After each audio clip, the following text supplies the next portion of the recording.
Hello, good morning mga boss. Ayan. Meron kaming ginagawa dito, expander na all new. Yung 2024. Nagkabit kami ng yung may LED na step seal. Ayan. So nakakabit na yun dito, saka yung sa likod. Ayan. Inaayos na lang yun yung sa kabila. Ayan, expander. Ayan si boss. Boss, thank you po ah. Ayan si bossing. Dumayo pa yan dito sa Santa Rosa. Pa-install nung step seal. Ayan. Nag-wirings kami nung sa step seal.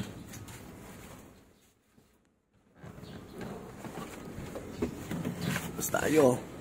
Yeah.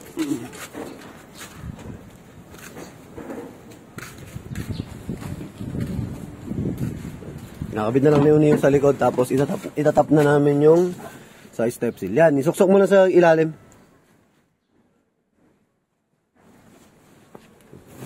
Pagtanggalin mo yung step seal.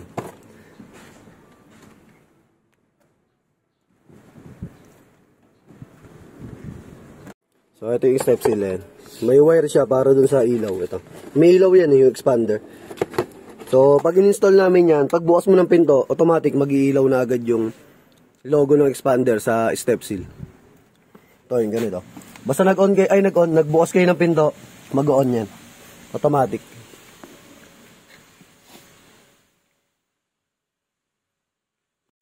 So, ayan mga boss, iwa-wirings na lang. Nakaayos na. So, gagana na yun sa switch. Ayan. Yung na-wirings na lang na yun.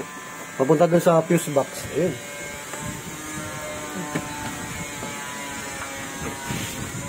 Igabit mo na yung step seal sa kabila. Ayan.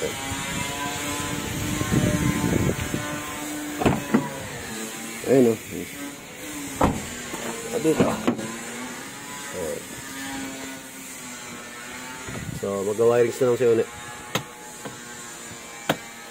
So, ayan mga boss, oh. Gumagana na expander, oh.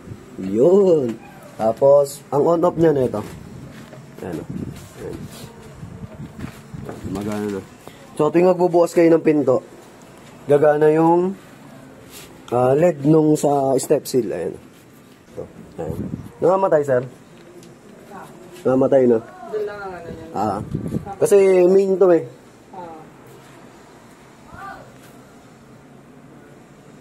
Para pag nagbukas lahat ng kasama mo, nakailaw siya. Ngayon, pag ikaw ang kunyari, nagbukas yung mga kasama mo, nakailaw sila.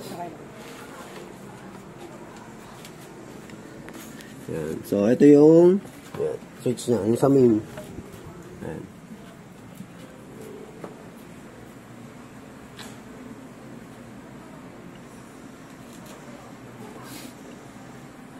So, all goods na mga boss. Yan. Kinigable tayo na lang ni Une yung wirings. Tapos, syempre, naglagay tayo ng fuse box dyan. Ayun, no. Para for safety.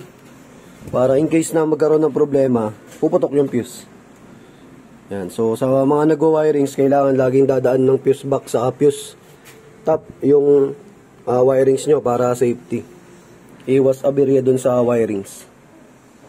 Yan. So, thank you. Ayan, finished product na kami dito. Pag naikabit ni Une yung etong takip na to, tapos lalagay na itong takip na to sa gilid, all goods na yan. Tapos testing tayo mamaya. So ayan, finished product na mga boss. Ayan, nakasilop na lahat. Tapos plug and play, naka-double yung sa fuse top, dumaan sa mismong fuse nung nasakyan. Tapos eto yung switch nyo. So ayan, gumagana na lahat, pati sa kabila. Ito. Ayan, okay na rin yan. So, thank you kay Bossing. And finished product na kami dito. So, sinop na lang kami nagamit. May gagawin pa kaming isang sakyan. Thank you.